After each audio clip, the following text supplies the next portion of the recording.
یا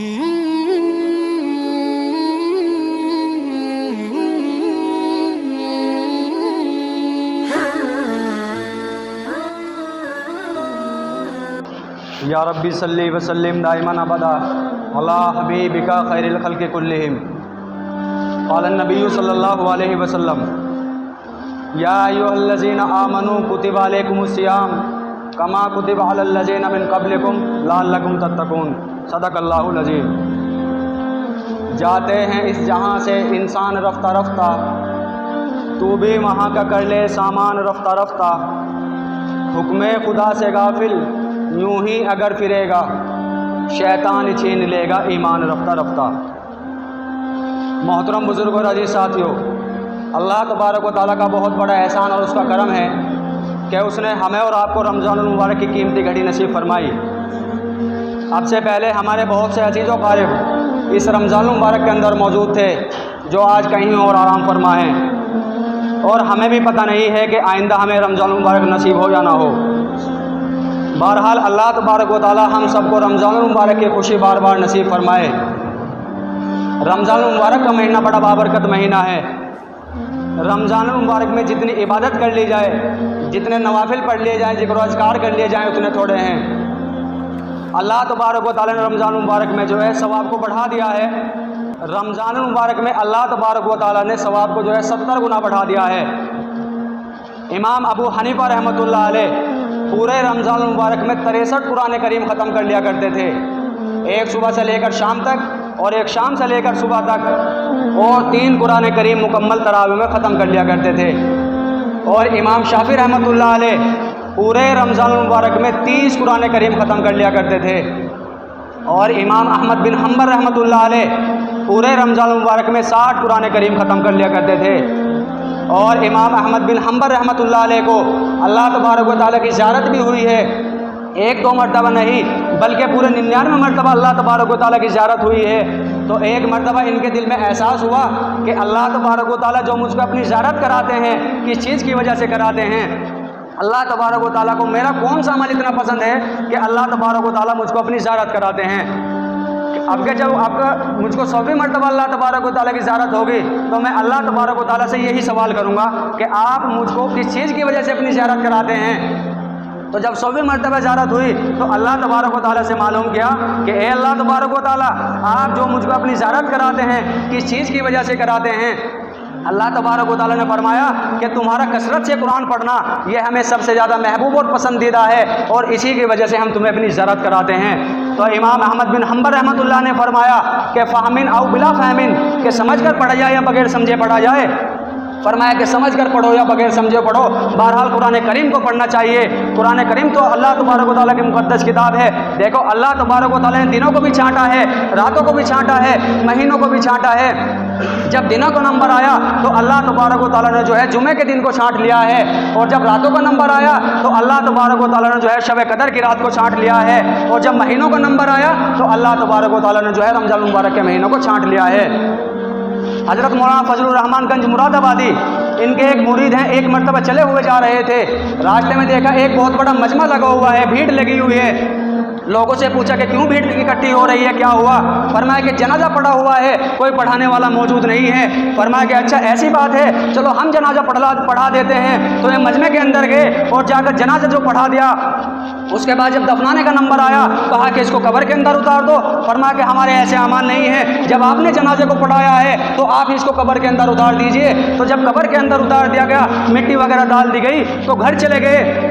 اور یہ سرکاری ملازم بھی تھے، جب صبح کے وقت اپنی سرکاری نوکری پر جانے لگے تو ان کو کاغذات جو تھے سرکاری نوکری پر جانے والے وہ نہیں مل رہے ہیں، ادھر ادھر تلاش کے نہیں مل رہے ہیں۔ تو ان کو معلوم ہوا، ان کو یاد آیا کہ ہو سکتا ہے کہ وہ کاغذات جو ہیں قبر کے اندر گر گئے ہوں، کل میں نے قبر میں جس کو اتارا تھا ہو سکتا ہے وہاں گر گئے ہوں۔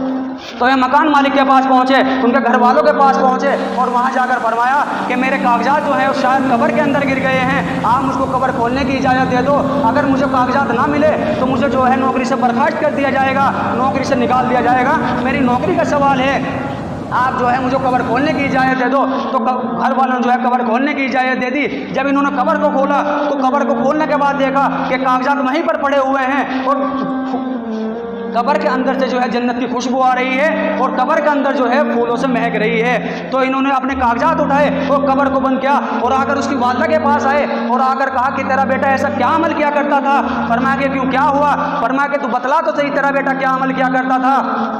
فرمایا میرا بیٹا تو کچھ بھی عمل نہیں کیا کرتا تھا، نہ روزے رکھتا تھا، نہ نماز پڑھتا تھا، لوگوں کو برا بھلا کہا کرتا تھا، نہ پڑھا لکھا تھا، بالکل ان پڑھ تھا۔ ہاں اتنا ضرور کیا کرتا تھا کہ باوضو ہو کر قرآن کریم کھولتا اور قرآن کریم پر ہر انگلی پھیرتا رہتا اور یہ کہتا رہتا کہ یہ میرا رب کا کلام ہے اور میرے رب نے جو فرما دیا وہ برحق ہے۔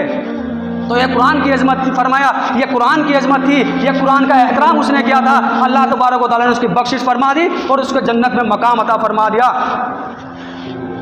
بشر حافظ رحمۃ اللہ علیہ یہ شراب نوشی گزرے ہیں، بہت شراب پیا کرتے تھے۔ ایک مرتبہ چلے ہوئے جا رہے تھے، شراب کھانے میں شراب پینے کے لیے چلے ہوئے جا رہے تھے، تو انہوں نے دیکھا کہ راستے میں قرآن کریم کا ایک ٹکڑا پڑا ہوا ہے اور اس پر بسم اللہ لکھی ہوئی ہے، تو انہوں نے اس کا احترام کرنے کی وجہ سے اس کی عظمت کی اور اس کو اٹھا کر جو ہے اونچے مقام پر رکھ دیا ہے۔ تو پھر یہ شراب کھانے کے لیے چلے گئے، شراب پینے کے لیے چلے گئے، تو اللہ تبارک و تعالیٰ نے حسن بصری رحمۃ اللہ علیہ کو حکم دیا کہ جاؤ فلاں شراب خانے کے اندر جاؤ اور وہاں پر بشر نام کا ایک شخص رہتا ہے، اس کو جا کر یہ خوشخبری دو کہ جس طرح تم نے اللہ کے کلام کا احترام کیا ہے، اللہ کے کلام کی عظمت کی ہے، تم نے اللہ کے کلام کو اونچا کیا ہے، اللہ تبارک و تعالیٰ نے تمہارے نام کو بھی اونچا کر دیا ہے اور تمہارے پچھلے تمام کے تمام گناہوں کو معاف فرما دیا۔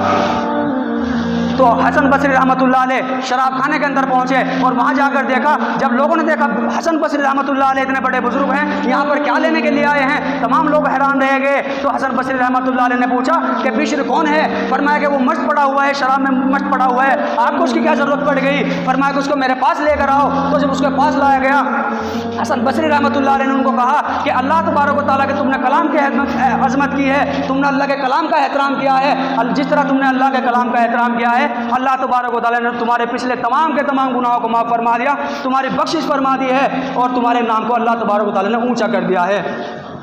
تو بشر حافظ رحمۃ اللہ علیہ نے فوراً توبہ کی اور گریہ وزاری ہونے لگے، اللہ کی یاد میں رونے لگے اور پھر کبھی توبہ شراب نہیں پی اور اللہ کی یاد میں روتے رہے۔ اللہ تبارک و تعالیٰ نے اس کے بعد انہیں اتنا بڑا مرتبہ عطا فرمایا، اتنا بڑا مرتبہ عطا فرمایا کہ دونوں جہاں کی کامیابی ان کو نصیب فرمائی۔ ایک مرتبہ ایک مقروض صاحب تھے، قرض لے کر دوسروں کی مدد کیا کرتے تھے، تو تمام لوگ آ گئے کہ بھائی ہمارا قرض دو، اب ہم سے نہیں رہا جاتا، ہم کہاں سے انتظام کریں، ہمارا قرض ادا کرو۔ فرمایا کہ ٹھیک ہے بیٹھ جاؤ، اپنا قرض لے کر جانا۔ اب تمام لوگ بیٹھے ہوئے ہیں، ایک چھوٹا سا بچہ حلوہ بیچتا ہوا چلا آ رہا ہے، اس کو پوچھا کہ حلوہ بیچ رہے ہو؟ کہ ہاں حلوہ بیچ رہا ہوں۔ فرمایا جتنے یہاں پر لوگ ہیں تمام لوگوں کو کھلا دو۔ تو اس بچے نے تمام لوگوں کو حلوہ کھلا دیا۔ اب اس نے سوچا کہ در در کی ٹھوکریں کھانے سے تو اچھا ہے ایک جگہ حلوہ بک گیا ہے، اب یہ مجھ کو پیسے دے دے گا اور میں اپنے پیسے لے کر گھر چلے جاؤں گا، اپنے والدین کو دے دوں گا اور میرے والدین بھی مجھ سے خوش ہو جائیں گے کہ آج ہمارا بچہ جو ہے جلدی واپس آ گیا ہے، جلدی کما کر واپس آ گیا ہے۔ اب تمام لوگوں کو حلوہ کھلا دیا گیا، اب بچہ انتظار میں بیٹھا ہے کہ اب بھی پیسے دے، اب بھی پیسے دے، لیکن اس کے پاس کہاں پیسے تھے۔ اب اس نے تھک مانگ کر جو ہے بچے نے کہا کہ میرے پیسے دو، اس نے کہا میرے پاس تو پیسے نہیں ہیں، یہ یہاں پر جتنے لوگ مقروض بیٹھے ہوئے ہیں یہ اسی لیے تو بیٹھے ہوئے ہیں کہ ان کا قرض دوں، یہ قرض لینے کے لیے تو بیٹھے ہیں، میرے پاس کہاں پیسے ہیں، میں کہاں سے لا کر دوں۔ تو اس بچے نے جو ہے آسمان کی طرف چہرہ کیا اور رو کر یہ اشعار پڑھے، تانا گری دے کود کے حلوہ فروش، رحمت حق در نبی آیت بجوش، گرنا گری دے طفل کے جوش دلبن، گرنا نال دے ابر کے خندد چمن۔ تو اللہ تبارک و تعالیٰ کی رحمت ایک دم جوش میں آئی اور ایک شخص کو بھیجا، اس کے ہاتھ میں اشرفیوں کی تھیلی تھی اور آ کر اس مقروض صاحب کو دی۔ اس شخص نے جو ہے ان تمام لوگوں کو قرضہ اتار دیا ہے اور قرضہ اتارنے کے بعد اس بچے کو جو پیسے تھے وہ اس بچے کو دے دیے، تمام لوگوں کا قرض اتر گیا۔ تو معلوم ہوتا ہے کہ جب بچہ روتا ہے نا، بچہ کا رونا اللہ تبارک و تعالیٰ جو ہے فوراً قبول فرماتے ہیں، بچہ کا رونا عرش مولا تک پہنچ جاتا ہے۔ آج ہماری یہی وجہ ہے، آج مصیبت آفات ہمارے اوپر جو آ رہی ہیں یہ اسی وجہ سے آ رہی ہیں۔ آج ہم نے اللہ تبارک و تعالیٰ کے سامنے رونا گٹگٹانا چھوڑ دیا ہے، اسی وجہ سے اللہ تبارک و تعالیٰ نے ہمارے اوپر مصیبتوں کو ڈال دیا ہے۔ دیکھو اللہ تبارک و تعالیٰ مصیبتیں کیوں ڈالتے ہیں؟ جب انسان گناہ کرتا رہتا ہے تو وہ استغفار نہیں کرتا، تو اللہ تبارک و تعالیٰ اسے مصیبتوں میں مبتلا کر دیتے ہیں۔ مصیبتوں میں مبتلا کیوں کرتے ہیں، بیماریوں میں مبتلا کیوں کرتے ہیں؟ تاکہ بیماریوں کی وجہ سے اس کے پچھلے جو اس نے گناہ کر رکھے ہیں وہ تمام کے تمام دھل جائیں اور معاف ہو جائیں۔ اور ہمیں اور آپ کو چاہیے کہ اللہ تبارک و تعالیٰ کے سامنے رونا گڑگڑانا چاہیے. جب اللہ تبارک و تعالیٰ ہمارے ہو جائیں گے تو ہمیں اور کیا چاہیے. ایک بادشاہ تھا, اس کا ایک وزیر ہے جس کا نام معاذ ہے. تو ایک مرتبہ وہ بادشاہ جو ہے کرم پر آیا ہوا تھا. اس نے اعلان کیا کہ آج میں کرم پر آیا ہوا ہوں, جس کو میرے خزانے سے جو چاہیے لے جاؤ, مال دولت چاہیے, گھوڑے چاہیے, زیورات چاہیے, جو چاہیے لے جاؤ. آج میں کرم پر آیا ہوں, دینے پر آیا ہوا ہوں, جس کو جو چاہیے لے جاؤ.